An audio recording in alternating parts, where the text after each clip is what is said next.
गोपाल दास जी के एक पुत्र और एक पुत्री थे।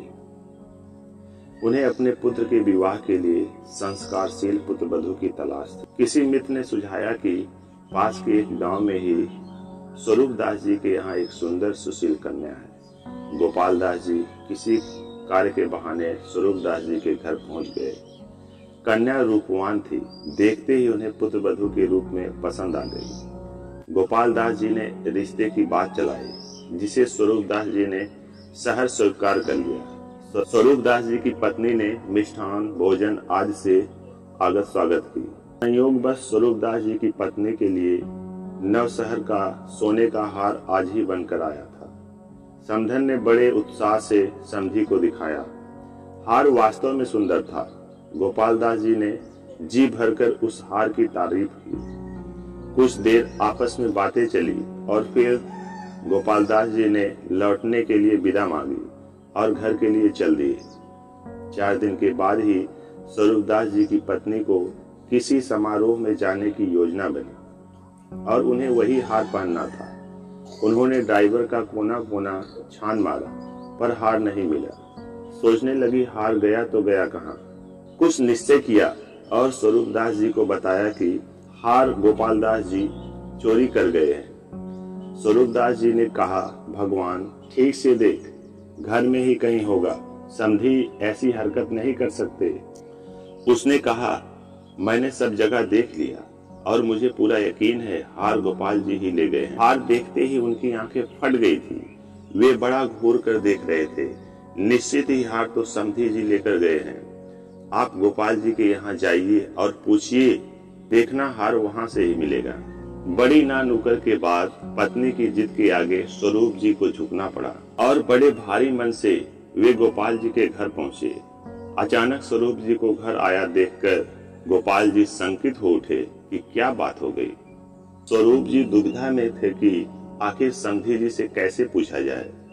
इधर उधर की बात करते हुए साहस जुटाकर बोले, आप जिस दिन हमारे घर आए थे उसी दिन घर में एक हार आया था, वह मिल नहीं रहा है।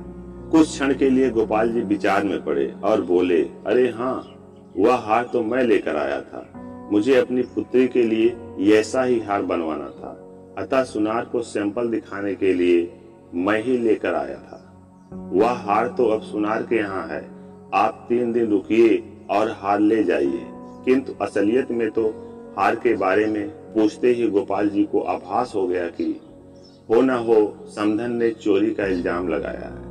उसी समय सुनार के यहाँ जाकर देखे गए हार की डिजाइन के आधार पर सुनार को बिल्कुल वैसा ही हार मात्र 2 दिन में तैयार करने का आदेश दे आए।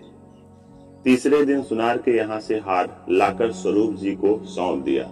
लीजिए, संभालिए अपना हार। घर आकर स्वरूप जी ने हार श्रीमती को सौंपते हुए हकीकत बता दी। पत्नी ने कहा, कहती थी, बाकी सब पकड़े जाने पर बहाना है। भला कोई बिना बताए सोने का हार लेकर जाता है? समधी सही व्यक्ति नहीं है। आप आज ही समाचार कर दीजिए कि यह रिश्ता नहीं हो सकता। स्वरूप जी ने फोन पर गोपाल जी को सूचना दे दी। गोपाल जी कुछ न बोले। उन्हें आभास था ऐसा ही होना है। सप्ताह बाद स्वरूप जी की पत्नी साफ सफाई कर रही थी। उन्होंने पूरा ड्रायर ही बाहर निकाला तो पीछे के भाग में से हार मिला। निश्चित करने के लिए दूसरा हार ढूंढा तो वह भी था। 2 हार थे। वह सोचने लगी, अरे यह तो भारी हुआ। समधी जी ने इल्जाम से बचने के लिए ऐसा ही दूसरा हार बनवा कर दिया है। तत्काल उसने स्वरूप जी को वस्तु स्थित बताई और कहा, समधी जी तो बहुत ऊंचे खानदानी है। ऐसे समधी खोना तो रत्न खोने के समान है। आप पुनः जाइए, उन्हें हार वापस लौटाकर और समझाकर रिश्ता पुनः जोड़ कर आइए। ऐसा रिश्ता बार बार नहीं मिलता है। स्वरूप जी पुनः दुविधा में फंस गए, पर ऐसे विवेकवान संधि से पुनः संबंध जोड़ने का प्रयास उन्हें भी उचित लग रहा था। सफलता में उन्हें भी संदेह था, पर सोचा एक कोशिश तो करनी ही चाहिए। स्वरूप जी गोपाल जी के यहाँ पहुंचे। गोपाल जी समझ गए कि शायद पुराना हार मिल चुका होगा। स्वरूप जी क्षमा याचना करते हुए हार सौंपा, न करने लगे कि जल्दबाजी में हमारा सोचना गलत था। आप हमारी भूल की क्षमा कर दीजिए और उसी संबंध को पुनः कायम कीजिए। गोपाल जी ने कहा, देखो स्वरूप जी, यह रिश्ता तो अब में शक्ति और जल्दबाजी के संस्कार है जो कभी भी मेरे घर के संस्कारों को प्रभावित कर सकते हैं। लेकिन मैं आपको निराश नहीं करूंगा। मैं अपनी बेटी का रिश्ता आपके बेटे के लिए देता हूँ। मेरी बेटी में वो संस्कार है जो आपके परिवार को भी सुधार देने में सक्षम है। मुझे अपने संस्कारों का पूरा भरोसा है। पहले रिश्ते में जहाँ दो घर बिगड़ने की संभावना थी, वहाँ यह नया रिश्ता दोनों घर सुधारने में सक्षम होगा।